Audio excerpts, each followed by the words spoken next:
What's going on, Sports Wars? This is Ryan with the RK Outpost and GeeksGamers.com, and cancel culture is so insidious and so rooted right now in our society that people are always on the lookout to try to get someone fired, to try to get someone unpersoned, to try to get them kicked out of whatever social club they may be in. And the same is true in sports. We have seen so many people be canceled for a variety of reasons. Usually, it's for their political opinion or maybe even who they voted for. But in the case of Thom Brennaman, it was for something that he said that wasn't even on air. It was something he said off air that somebody working at Fox recorded and put out there as an attempt to get him fired and get him canceled. Well, now Thom Brennaman is trying to make a comeback after everything that happened, after going viral for all the wrong reasons. Thom Brennaman says, I'm ready to come back. Thom Brennaman thinks he's ready for comeback after getting canceled for Slur. Now, I think we talked about this was almost a year ago, where he was broadcasting a game for the Cincinnati Reds, and he said something while he had a hot mic. They were not on the air, mind you, but he uttered a racial slur, the F word, that you're definitely not allowed to say on live television or on YouTube right now, but that's what he said, and we have the video if you do remember. Last August, Thom Brennaman was caught on a hot mic referring to San Francisco as one of the F-word capitals of the world. Moments later, Brennaman's poor choice of words gave social media one of the most ill-timed apologies in recent memory. And I want to listen here to what actually happened. And I think when this occurred, a lot of us didn't realize it never actually made it on air. This was never broadcasted to the masses. It literally was only heard by, people in the booth, essentially. And someone recorded it and put it out there in order to get Thom Brennaman canceled. Listen to this.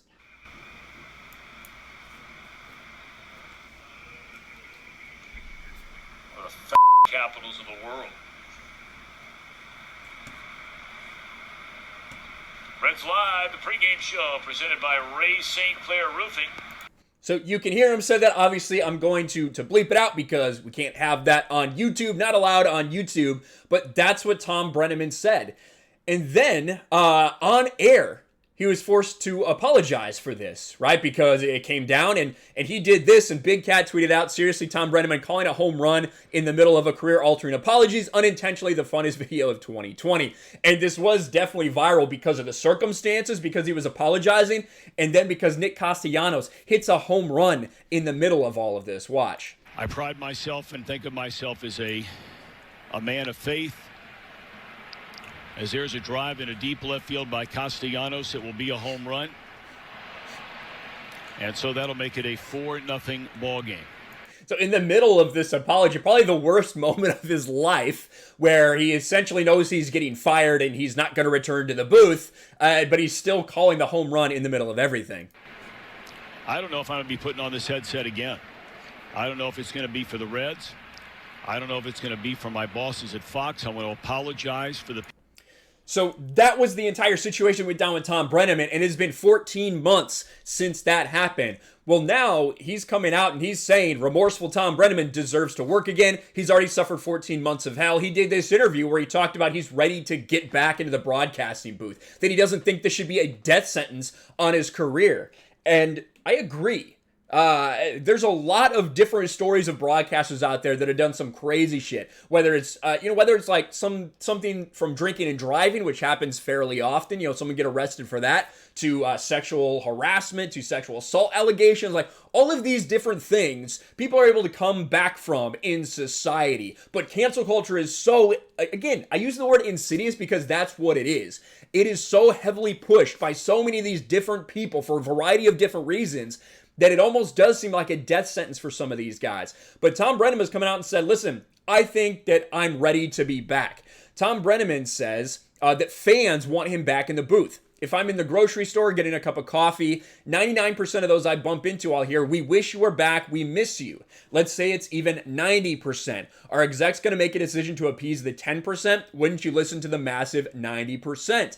And he says that Bob Costas has his back, that Bob Costas thinks that the punishment doesn't match the crime. And I do think it's a little bit different story if this was broadcasted live, but it wasn't. It wasn't broadcasted live out there. It was literally a conversation he was having. You can judge that kind of language for yourself. I have my own personal opinion about it. but it wasn't on the air. It wasn't on the air for Fox. So the fact that some dude who heard him say that, recorded it, put it out there to try to get him canceled, and it worked. He got fired. He got canceled. He's been embarrassed, I'm sure, in a lot of different ways. I do think that changes everything. When Len Casper left Cubs television, Bob picked up the phone and recommended me for the job. Any team looking to go viral should give Brennaman a call. I do believe that if that were to happen, if Thom Brennaman were to announce that he was back, there would be some pushback at first, but I think people would mostly forget about it. I think people would mostly forget about it. And, I do like Thom Brennaman calling baseball. I don't have a problem with him like I do with some other broadcasters as far as in the booth, the way they call the game. But I think it's good that people who have been canceled for these things, even if they rightfully do feel like they need to apologize, and I totally get why he felt he needed to apologize, that they continue to push and continue to fight back instead of just sitting there and taking a knee and being shit on for literally the rest of their lives. But what do you guys think about it? I'm interested to hear your perspective. Let me know your thoughts in the comments below. Smash the like button, subscribe to the channel, ring the bell for notifications, share this video out there, and I'll talk to you later.